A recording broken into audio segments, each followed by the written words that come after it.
Hello, I'm George Harvey, and this is Tom Finnell, and we are here for Energy Week for the time ending on the 21st of November 2013. I will introduce this by saying I go through about 300 news headlines every day doing news analysis on energy and global warming. And I use that to keep a blog and to write for Green Energy Times. There is actually a picture of the blog. And Tom, if you could put that up just for a second so people could see it. Okay, this is the blog, and the web address of this is Geo Harvey, just like you see it on the top there, .wordpress.com. And it is updated every day, and I think we can get off with that now if you'd like. Tom and I come together to present the most important news material for the previous week and to do a little comment on it. I want to start off today by saying we were expecting to have Leslie Sullivan Sachs here talking about Vermont Yankee today, but she couldn't make it, unfortunately. She asked me to tell everybody that Safe and Green campaign is having a panel discussion on decommissioning Vermont Yankee on the 3rd of December, which is a Tuesday, from 6:30 to 8:30 p.m. at SIT, which is on Black Mountain Road in Brattleboro. And they will be having Deb Katz, who many people know. Actually, many people know Leslie Sullivan Sachs, too. Tom Buchanan and Dr. Marvin Resnikov from Nuclear Waste Management Associates. And they're going to be talking about the options and expectations on decommissioning from 3 different points of view. So you can go to Safe and Green Campaign, which is just as it sounds, safeandgreencampaign.org, to get more details on that. So going into the news of the week, we had some really interesting news this week. All I have to do is find it. Here it is.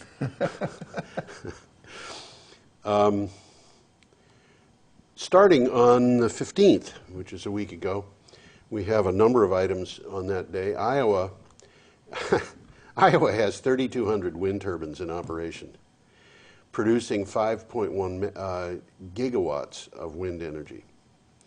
And there is an expert. This is 25% of the state's electric needs are served by wind power. And there's an expert on Iowa wind power whose name, believe it or not, is Tom Wind. And he gave an interesting observation. He said that if they had the mandate to do it, they could get to 35% of the electric needs served by wind within 2 years. And this brings up a really interesting point, which is the point of solar and wind both being resources that can be tapped very, very fast. I had this really brought home to me last summer when I saw a offshore wind farm on the, and you know, I mean, offshore, you have to do everything from ships. It's not easy. And they were installing a wind farm off the coast of Wales, and they were putting in turbines at a rate of 1 every day. So this big wind farm that they had was going to be finished in 90 days with 90 wind turbines. This is pretty. You don't think about stuff like that. You don't think about it. And when you think about Siemens has got a new wind turbine that is 6 megawatts. You put in 100 of those. One machine. One machine, 6 megawatts. We're talking about this is not nuclear power, folks.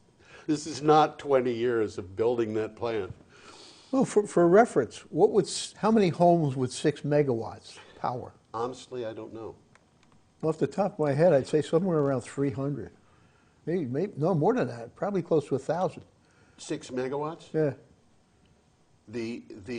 No, I don't think it would be that many. But I mean, you've got to remember that.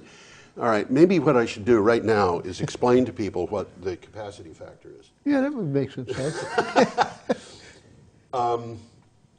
Every kind of power that we've got is intermittent to some degree. People who are in favor of nuclear power, coal power, whatever, say you can't depend on wind and solar because they're intermittent. But the fact is, everything is intermittent. You have to take any kind of power plant down from time to time in order to service it. And the nuclear plants that we've got, depending upon the plant, will go down once every 18 months or once every 2 years. And they go down for a month so they can be refueled. And they go down often for a variety of reasons that have to do with maintenance. It happens that we've got 100 nuclear plants operating in the United States today. 10 of them are not operating. In fact, they're not on. They're technically capable of operating, but they are not actually producing power today. They're shut off for whatever reason. Most of those are shut off for refueling. Refueling is usually done in the fall and the spring because those are the seasons that have the lowest load. And when a nuclear plant is shut down, the power is brought in from elsewhere. We've got this power grid that can ship the power around. And the fact is that 20 years ago, the DOE said that the maximum distance that you can ship power cost effectively on the grid for high voltage DC is 4,000 miles. So, you know, we can bring in power, we can move power around the country as long as we've got the power lines. They are a problem for renewable power. We need better power lines than we've got, but not much better. And a lot of the needing new lines is not, hey, shut up. It might do that again. And I'm sorry that it has. I don't know how to run this thing. I know a lot of things about computers, but not how to make them be quiet. I used to write compilers and operating systems. You'd think that I'd know more about them. The capacity factor for nuclear in the United States is 90%, which means that the plants are in operation about 90% of the time. Elsewhere in the world, it ranges from 80 to 85%, which makes me worry a little bit that in the United States we're trying to push them too hard. I don't know enough to know whether that is in fact the case. For other types of power, there are other capacity factors, and the capacity factor of nuclear is the highest. Hydropower is subject to periods of low rainfall. Mm-hmm. Absolutely. So its capacity factor is closer to 80%. The capacity factor for solar depends upon where you are, but it generally ranges between around 25 to 35%. Obviously, you don't get any solar power at night, and you don't get as much when you don't get as much power when the power is. I just got a note here saying your power bill has to be paid. No, it said I'd lost contact with the internet, but that's okay. I don't think I need it. The capacity, my computer's capacity factor is not 100%. The capacity factor of wind is a little higher than that of solar. But when you compare a megawatt of wind in a wind farm with a megawatt of nuclear, the wind is going to produce about a third, maybe 40%, maybe 45% of what the nuclear will. But it's not. It doesn't compare. You are comparing not quite apples and oranges. You're comparing big apples with small apples. And in a sense, there's another comparison that has to be made. The wind is variable depending upon the wind, and of course we don't have a lot of control over the wind. So nuclear, we have a little bit more control. It can go down unexpectedly, but nevertheless, a gigawatt of wind is probably, we could probably say that it's similar to 400 megawatts of nuclear. I'm not 100% sure on that. Nevertheless, the idea of a nuclear plant takes a long time to go online. You have a variety of concerns that just go way past what you do with other power sources. For one thing, you've got the Nuclear Regulatory Commission involved, and you know the process that you have to go through to get a nuclear plant online is very long. Anyway, getting back to this, what he's saying is that he believes that Tom Wind in Iowa believes that they can go from 25% of the state's electric needs to 35% in 2 years because they can install power so fast. There's at least one nuclear plant in the United States that started construction over 20 years ago and still is not complete, and in fact isn't even close. Yeah, it takes forever. It takes forever, yeah. And typically with nuclear, it takes longer than is projected and costs much more. Typically what happens with solar is that it takes less time than projected. And I think the same is true of wind. But the power can be brought in online, put online, very, very fast. If you're talking about run-of-river hydro, which is there are a bunch of hydro types that do not require dams. I can list 5 of them, and 2 of them at any rate could be used in Vermont. There's no dam. There's really, in the case of one of them, you could argue that there's no appreciable environmental cost to it at all. Just dump it in the river. Yeah, you know the Archimedes screw. We talked about that. They use them for moving fish fry around because they're so gentle. The Queen Elizabeth's 2 Archimedes screw turbines finally made it to being fully functional this week. Good for the Queen. Yeah. And she's got these 2 Archimedes screw turbines, they're huge. They're like, I've forgotten how big, but they're like 4 meters across each. They're Archimedes screws, just huge things. It's just a great big spiral. That's right. Great big spiral cylinder. That's right. And and she's got these 2 of them, which are powering in the Thames, which I had always thought of as a flat river, where they're at a weir. And a weir is kind of like a dam, except the water flows over it, and it's low enough that the fish can swim up the waterfall in much the same way that they swim upriver in rapids. So it really doesn't do much in terms of environmental problems. It's a weir that was originally put in 200 years ago as a point of a canal lock, so they could have river traffic farther up. And she just said, okay, let's do that. And they're powering Windsor Castle using those 2 Archimedes screw turbines. Okay, California is on its track to have 33% of its power from renewables in 2020, mostly building up wind and solar.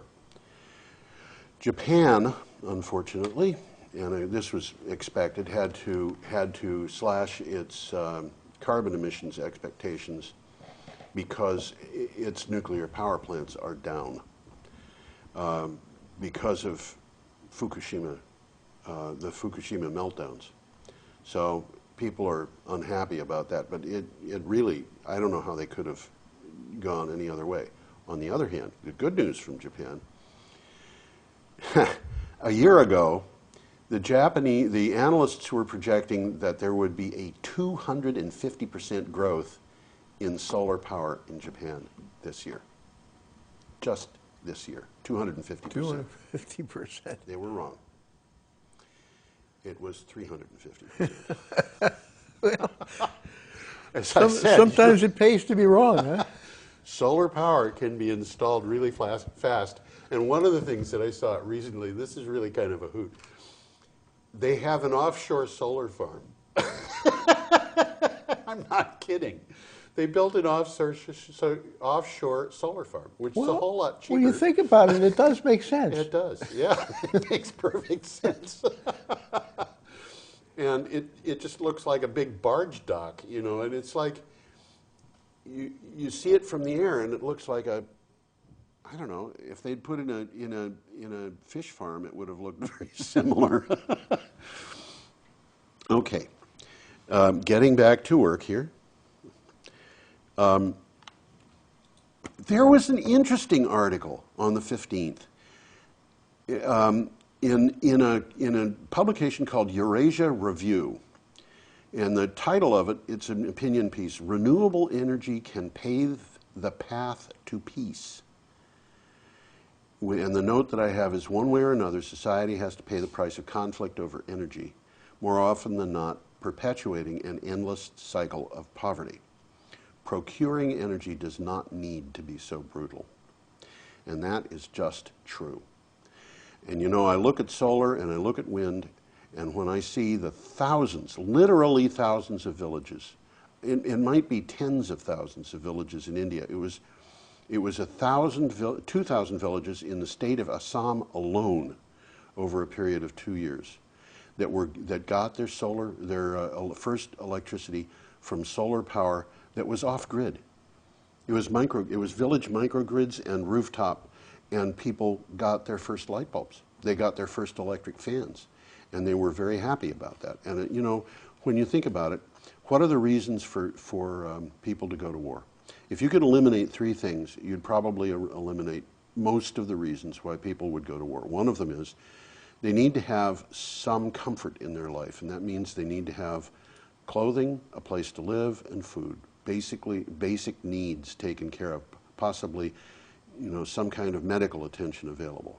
But just basic needs. They need to have their basic physical needs met. The second thing that I would argue they need is hope. And when you can meet the basic needs for comfort, and this is at a level which is rather distant from what most people in the United States experience, or at least the ones who have homes. And when you can give people hope, you've gone a long ways. And the third thing, and people really need this, is respect. And when I said that to somebody, I think it might have been, I don't remember who it was. She said, respect and love. Well, you know, we can argue that that's probably true, but at a very minimum, they have to feel that they are respected. And if they have those three things, I think we'd go a long ways toward eliminating war. And if we could eliminate war, that would finance renewable energy. Finance an awful lot of things. Oh, the amount of waste that we have because of war is unbelievable. It is absolutely unbelievable. Anyway, going on. The decommissioned, this is on the 16th, the decommissioned Connecticut Yankee nuclear power plant won a court case and was awarded $126 million because it's storing the nuclear waste it created, which is the responsibility of the U.S. government. The government, of course, is not subsidizing nuclear power, it's just paying for waste storage and a few other things. Now, we're going to get back to this. We're going to get back to this because there was another court case, and those two court cases between them are a serious problem. All right, data from EnergyNet, the Danish grid operator, says that wind power produced 30% of gross power consumption. This is not all renewables, it's just wind. Okay, 30% of all power consumption so far in 2013. And during 90 hours of this year, it produced more than 100% of what the country needed, with a high peaking at 122%. They didn't say what they were doing with the excess power, but that's what they said. They are looking to see these figures grow. Now, in Denmark, renewable power does not mean just wind. They don't have a lot of solar up there. In fact, they've got very little of it. But Europe in general does a lot with biomass. Mm-hmm. And biomass, folks, does not mean smoke. Don't connect the two. They are not necessarily connected. All right, going on. On the 17th, the CEO of Exelon, Christopher Crane, has acknowledged that the Quad Cities and Clinton nuclear power plants are in trouble. And the financial trouble. And he said both plants could stay open if they could get long-term contracts at prices above market rates. That makes sense. Well, wouldn't we all like that? Yeah. Give me free money, and I'll stick around for you. Aren't they doing something like that in Britain as we speak? As we speak, double the going rate. Oh, and there was For another 20 one. years. For 35 years. 35 years. And on top of that, there were a few little costs that were not quite revealed in this first thing. Maybe they didn't know. They didn't think about them. I suspect they knew, but it wasn't a direct cost. It was an indirect cost. The cost of hooking those 2 reactors up to the grid is $1.6 billion. That's more than I spent last weekend. I don't know what to say. I don't know what to say. Okay. Anyway, the stuff folks in Gresham, Fairview, and Wood Village, Oregon, flush down their toilets and put down their drains is being harnessed to produce energy. And the cost is being applied to the sewer system, customers of the sewer system. 8 years ago, it cost $40,000 a month. I'm figuring that's the energy cost of the sewer system in those towns. And they are saying that by processing the waste differently, they're cutting their energy costs to 0. Excellent. Aren't we doing something along those lines right here in Brattleboro? We were once upon a time, but, sometimes things don't happen the way they're supposed to. Anyway, that was what it was. Yes, we still in Brattleboro are planning on paying money that we don't need to pay. But, it's nice to be charitable.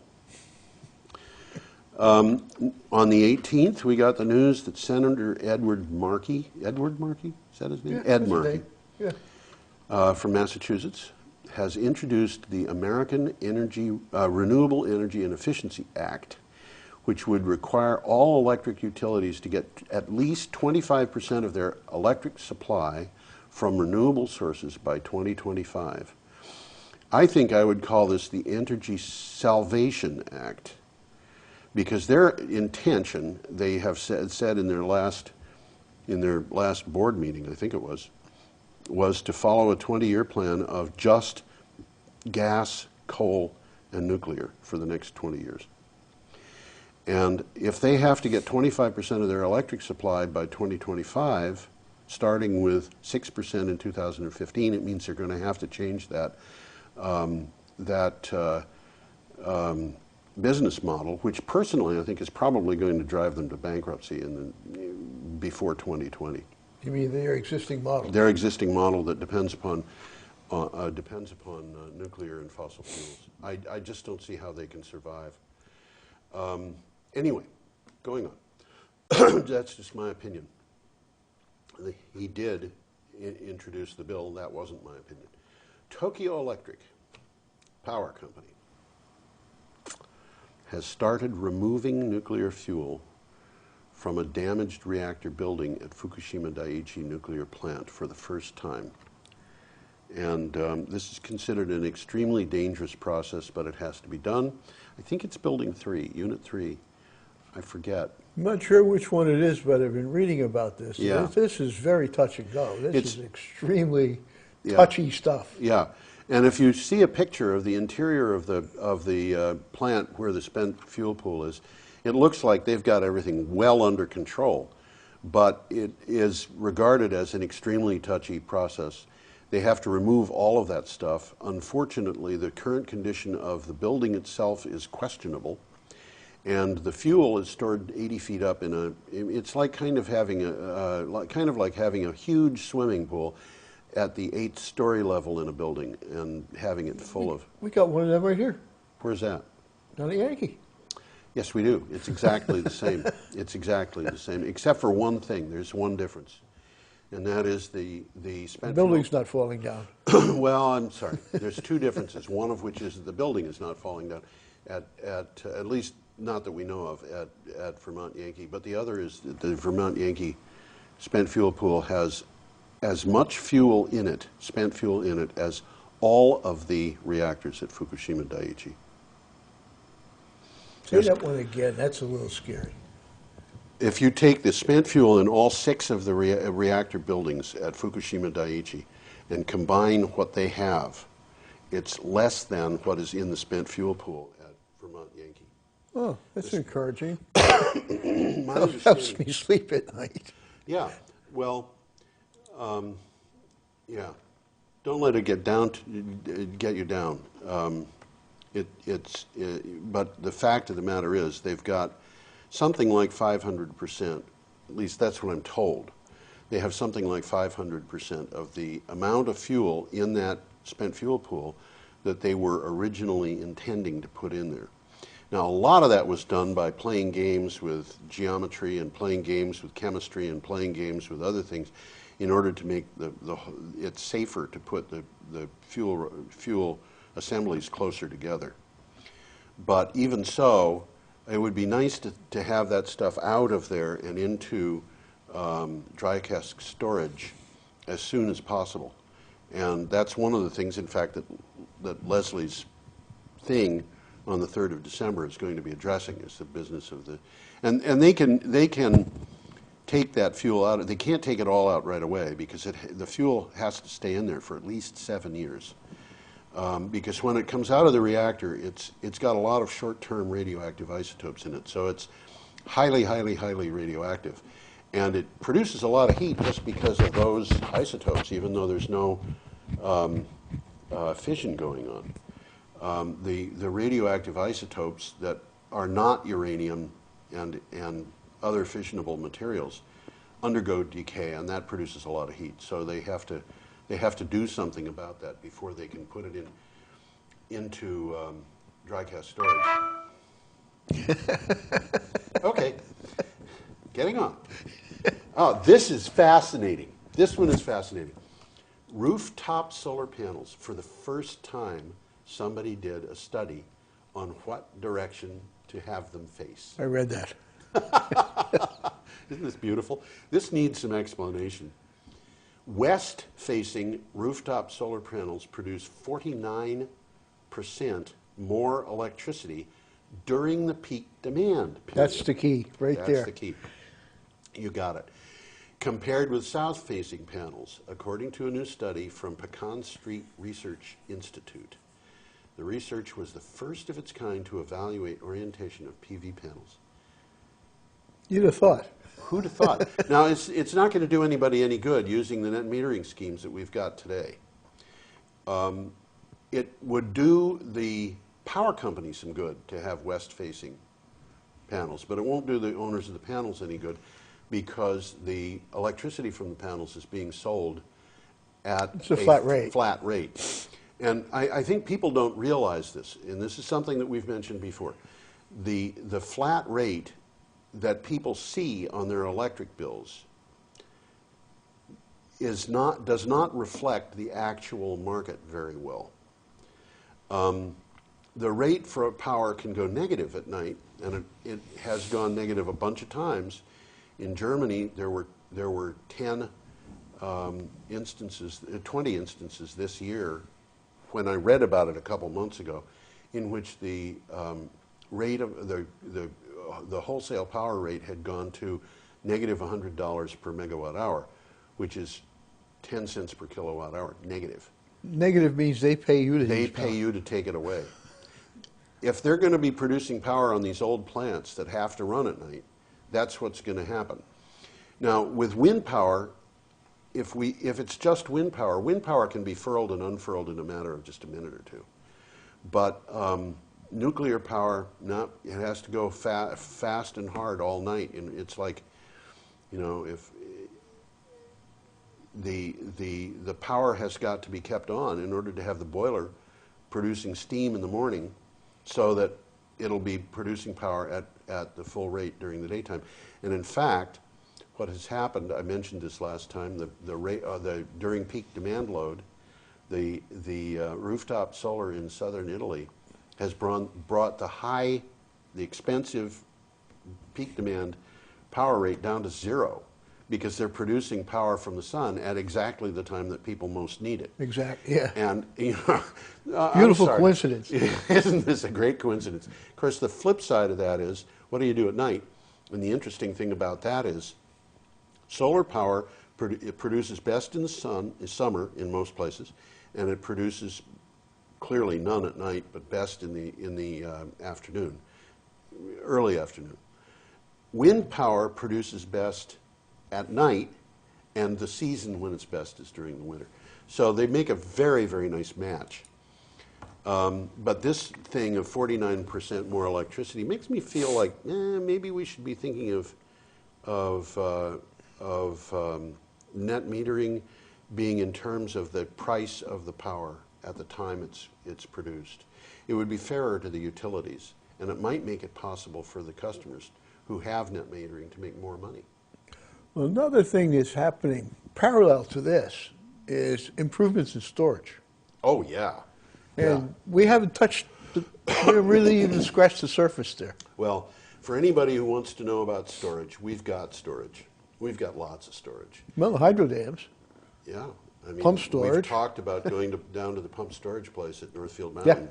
Yeah. And the idea of Northfield Mountain, which is a park where you can go cross-country skiing and picnicking and stuff like that, also, by the way, has a maximum power output, which is 160% of Vermont Yankee nuclear power plants. This is not trivial. No, this is. As a matter and of I'm fact, sure it was done in thinking about the. that's what they were doing. Yeah, they were saying we can buy power at night when it's cheap and sell it during the day when it's dear. And the Northfield Mountain facility would produce just about 100% of the power that's needed by the state of Vermont. That's interesting. Really quickly, explain what pump storage is, in case anybody doesn't understand it. About 20 miles downriver from the Vermont Yankee plant is Northfield Mountain. It's on the border of Northfield and Irving, Massachusetts. And they use a reservoir, which is the Connecticut River for about a 20 or 25 mile stretch. I'm not sure how far it is, but it's in that range below the Vernon Dam, which is where the Vermont Yankee plant is. And they take water out of that and they pump it to the top of a mountain where there's a reservoir. I don't remember the size of the reservoir, but it's more than 100 and less than 200 acres.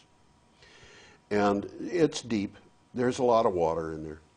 And when they see that the price of power has gone low enough, this is the spot wholesale price of power, they turn those pumps on and they pump it up to the top of the hill.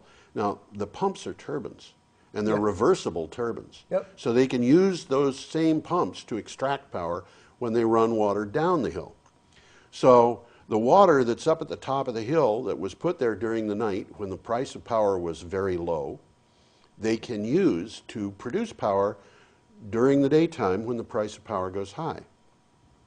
And the price of power can go high during the daytime. Now, what happens to the scheme when you start getting solar power involved, which is producing power at the very moment that you need it most, but also the very moment that Northfield Mountain would be making the most money? I don't know. My suspicion is that what it means is for those days when solar power can cover you and cover your demand load, we can do that. For those days when the sun isn't shining brightly and the production is low, we can get the power from a place like the Northfield Mountain plant. But it's an interesting contrast, and it's one I would love to just get in a car. We should get a camera, get in a car, drive down the road, stop for a moment at Vermont Yankee, ask them if they'll show us around, see what happens. Perhaps get a shot of an assault rifle, you know? And then drive down from there to Northfield Mountain, where they welcome you with open arms. And I've been down there, you know, and they have a little museum that they'll show you how the place works, and the whole production facility is underground. Mm-hmm. And at the time it was built, it was the biggest turbines in the world. It isn't anymore. Mm-hmm. As a matter of fact, there's another facility like it, which is about 3 times as big, that was put in West Virginia in order to supply power for Washington, D.C. But this is, you know, people are saying, oh, what are we going to do about energy storage with solar and wind being intermittent or variable? This is one very important way of doing energy storage, but there's a bunch of others. It's unbelievable. They're coming up with all sorts of crazy things. I mean, buildings the size of apartment houses that are full of batteries, or in effect, the whole building's a battery. Yeah, but on the other hand, you can have a grid in which The grid is intelligent, and the car. The car cars, on the grid the has cars the cars can that be the Can batteries. be the batteries. That's right. We're getting into a time that is mind-boggling, and the prospects that we have for doing things in the future are mind-boggling. Over in New York, near North Adams, Mass, there's a flywheel. Yes. It's a commercial industrial flywheel storage device. It's owned by a power company. Do you happen to know how that's what is it underground? It's in a building. It's in a building. I don't know any more than that. I hear that and I say to myself, what would happen if that came apart? I think Oh, they've dear. considered that. I'm sure they did. They probably considered But the it. point good of it and is hard. that there's a lot of very bright people out there trying to figure out how to store power. Oh, And yes. some of them are coming up And with some some very of them are workable coming ideas. up with some good stuff, and it's absolutely true. And they're coming up with more things than you can shake a stick at. Yeah. You know, more things than I can count off the top of my head. You know, I mean, we've got pumped storage, but they're talking about compressing air Compressed air. That's to the another one. point Yep. where the nitrogen in the air liquefies. Yep. And then they've got this nitrogen they can boil to drive a turbine. Run a turbine, right. They're talking about chemical storage of carbon dioxide coming out of, there's a news item. I'll get to that. Okay, next, on the 19th of November, the congressional, this is the news, actually, the dates I'm giving are actually probably in almost all cases, or all cases, the day after these things happen. But the Congressional Budget Office came up with a list of 103 ways to cut costs for the U.S. government. And what do you suppose the top item on the list was? Stop giving the poor anything. No. Carbon tax. Carbon tax. Carbon tax. Well, that's getting very serious in Europe, too. It is. $25 a ton. Now, I'll get into that in just a moment. That sounds like a lot. It sounds like a lot, but It's not. it actually is a lot. But the implications of it are immense. A $25 per ton emissions charge would cut the deficit by $1 trillion over a decade, $100 billion a year. According to the Budget Office, it's the top item of 103 on the list.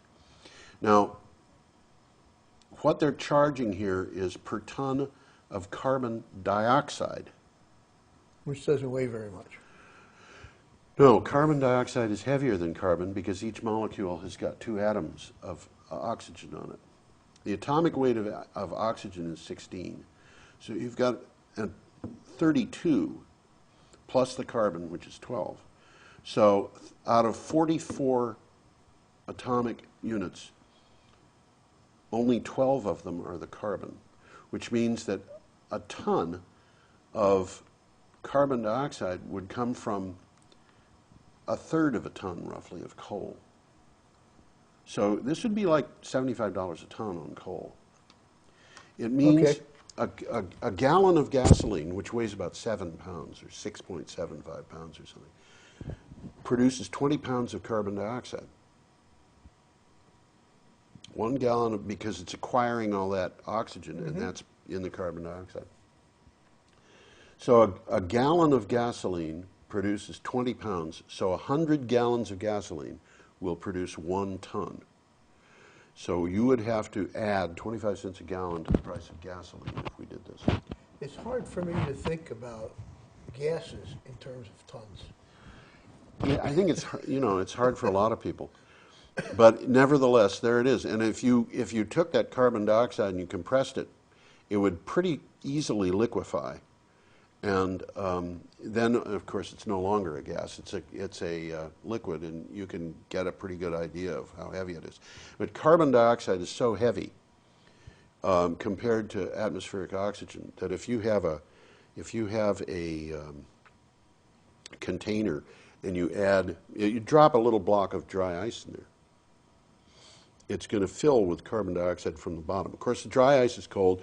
The gas that it gives off is going to be cold, so for that reason it's going to be, more compressed, but it's going to fill that container from the bottom. And if you hold a match at the top of the container, when the carbon dioxide gets up to the top, it's going to put the match out. So you'll know that the container is full of carbon dioxide. Physics is so interesting. Anyway, next item, also on the 19th. Green energy is grassroots energy in Germany. And this is something we've said before. We're going to say it again, I have no doubt. People don't understand that the Energiewende is driven to a very large degree by individual people, homeowners, farms, putting up renewable power, solar power on their roofs, biodigesters on farms, wind power in co-ops, and 50% of the power in Germany, the renewable power in Germany, belongs to individuals and small, in either as individuals or as groups of people. And the effect of this is that I don't know what percentage of the German population is directly involved in the production of power, but they've got 1.3 million power producers in Germany now, and almost 100% of those are small power producers. The very few who are big power producers, of course, are producing most of the power. But what's happening is the Energiewende is gobbling up the energy market in Germany, and it's just producing havoc to the utilities. They are having to take a good hard look at how they're going to survive when they've got competition from individual people. Well, the same thing will be happening here. Oh, yeah. For really the same reasons, because the energy grid that we all grew up with was designed 100 years ago. And well, things yeah. have changed. It was designed by financiers. Yes. J.P. Morgan. Yes. George Westinghouse. Yes. People who were interested in their own. Their model, and it worked for many years, was very large generating stations separated by many miles with transmission lines connecting them. And from the point of view of the costs and the efficiencies of scale, they could argue that that made sense. It made sense. Today, with efficiencies of scale, the least expensive power we've got available to us is getting to be wind. And solar is dropping below the price of coal and nuclear. And natural gas, well,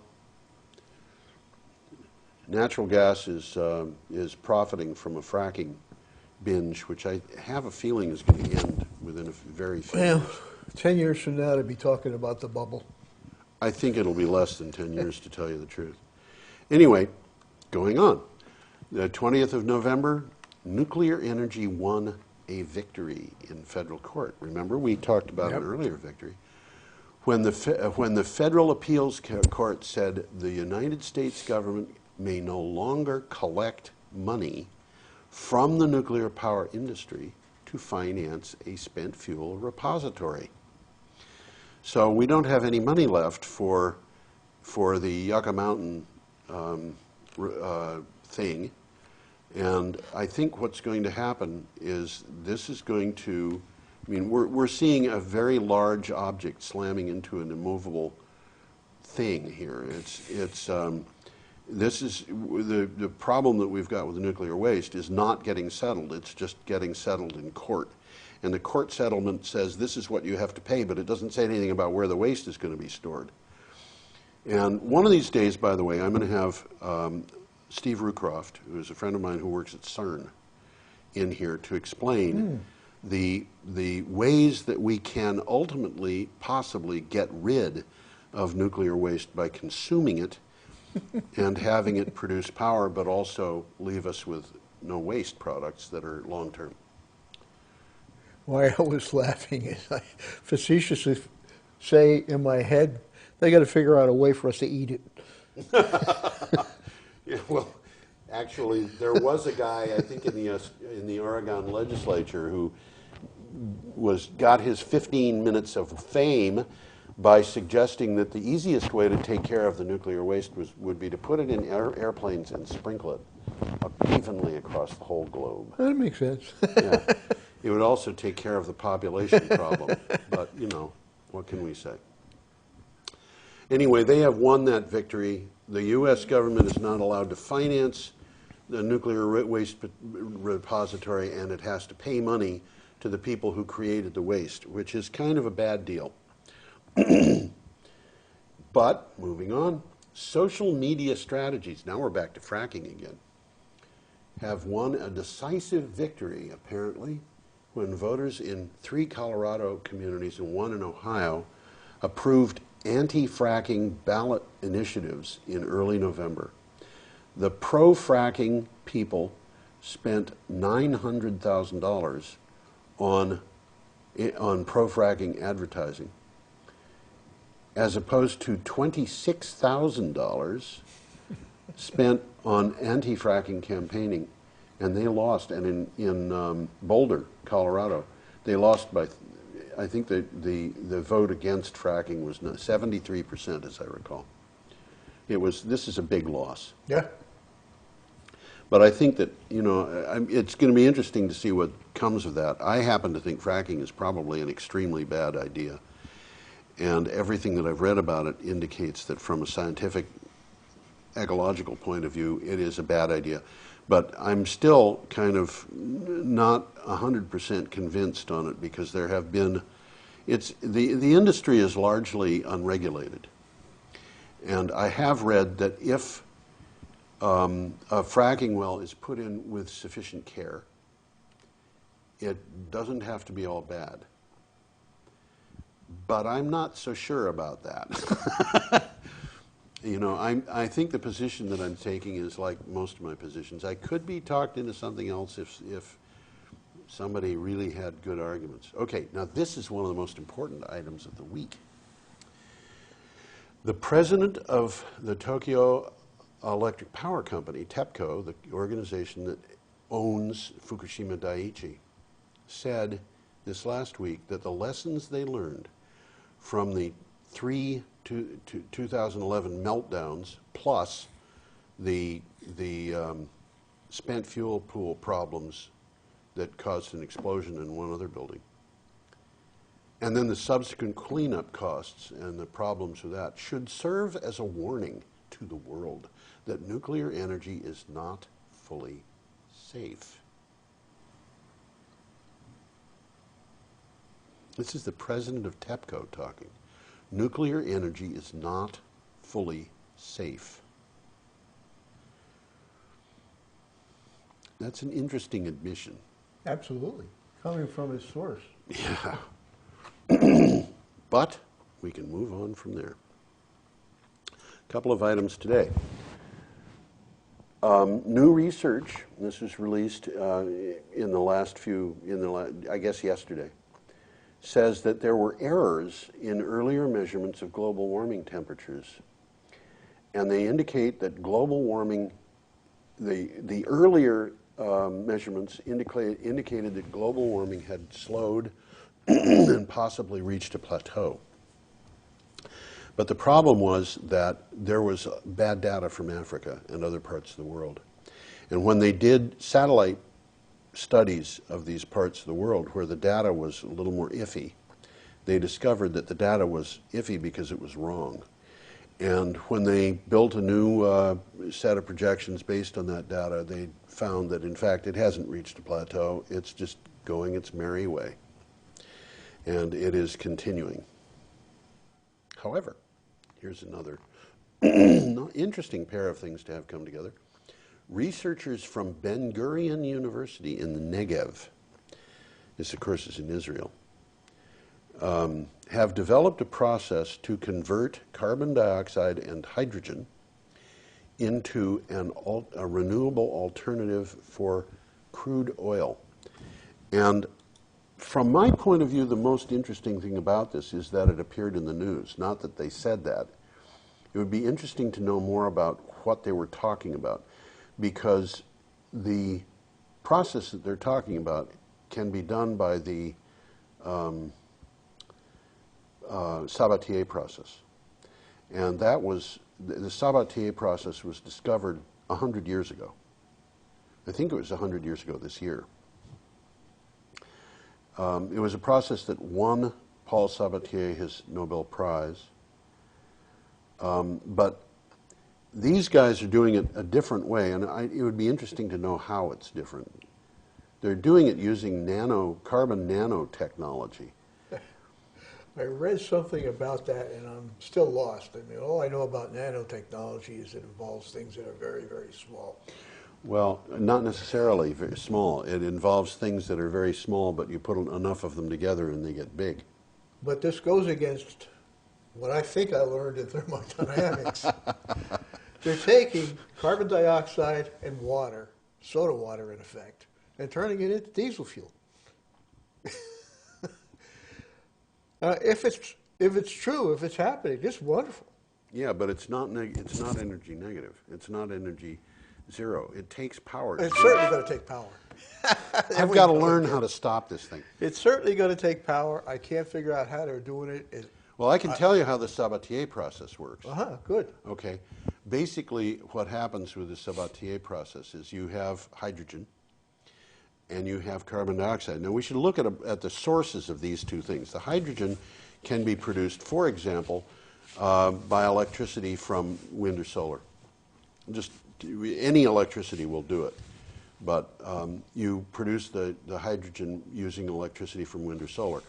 Hydrogen has some very interesting properties, but among the properties is a problem, which is that the hydrogen molecule, H2, is so small that it will go right through things. You can't store it. It'll go through things like steel. It doesn't go through steel very fast, but it does it. And the time that it takes to get through that steel is not all that long, but it's in terms of weeks. You know, what percentage of it are you going to lose per week, not what percentage per minute or something like that. So on a short term, you can store it. Carbon dioxide is the product that we're putting into the atmosphere that causes so much trouble. And we can capture that at a fairly low cost from a power plant. A natural gas plant or a coal burning plant would be two examples. And I should mention, I saw the prices of capture of carbon dioxide. And I'm not sure that this is actually correct, but it could be, and if it is, it's an eye-opener. The cost of capturing a ton of carbon dioxide from the atmosphere, your best way to do it is probably to plant trees or something, because the plants are much more efficient than whatever chemical processes we've got. But a chemical process would be, or a physical process would be about $800 a ton.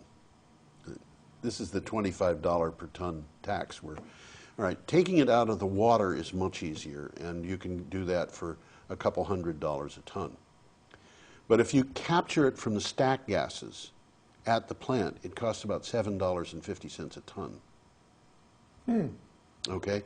So when it's rich, it's easy to capture. Now, if you produce your hydrogen when the price of electricity is low, which means probably at night, you might actually make money just making hydrogen because the price of power goes negative at night in many places.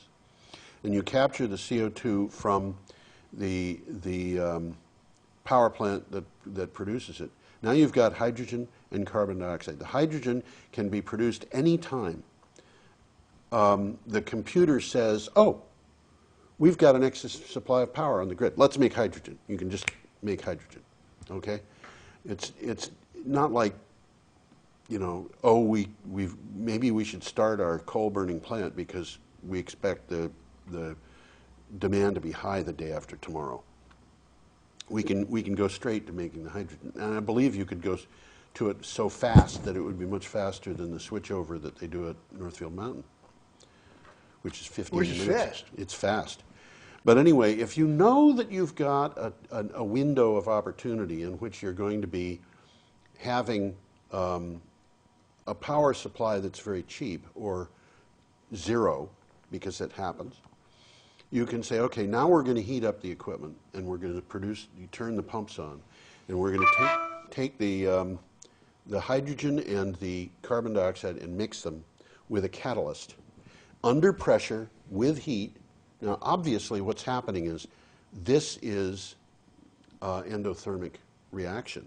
I mean, from the point of view of the fact that you have to put energy into this to get it to happen, this is not in any violation of the laws of thermodynamics. You're putting power into the carbon dioxide and the hydrogen. How much power?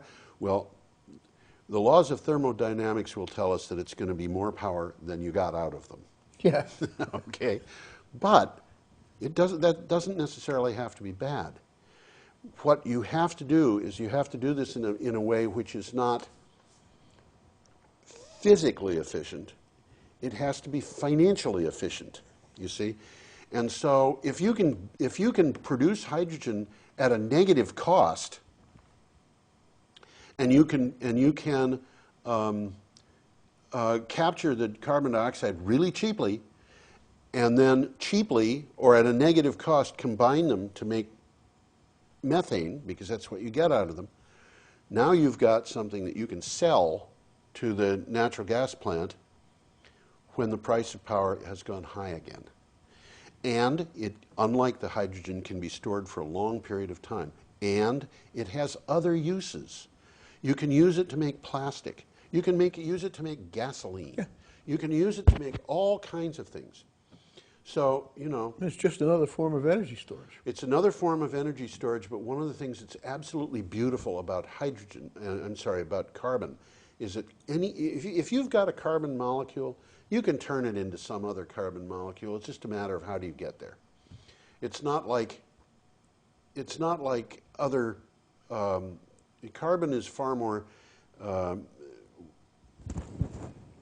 easy to work with in terms of going from one place to another. So if you have carbon dioxide, you can go to methane. You can go to, I mean, really, some bright guy could figure out how to make aspirin out of carbon dioxide. I have no doubt. Absolutely no doubt. I wouldn't bet against it. I was surprised.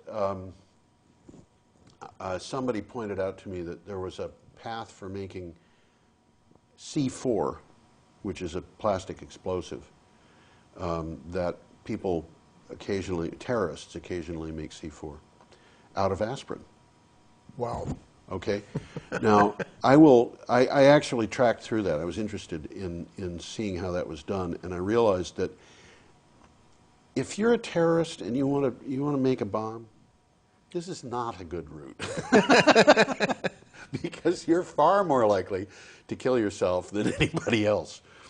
And of course, I would strongly recommend that if you're a terrorist, you think about some other form of employment, because it's not going to be satisfactory. Okay. Anyway, that was that. And now we've got one more news item here, which is DuPont has got a cellulosic biorefinery in construction in a place called Nevada, Iowa. That is not the state of Nevada and the state of Iowa. It's a town in Iowa.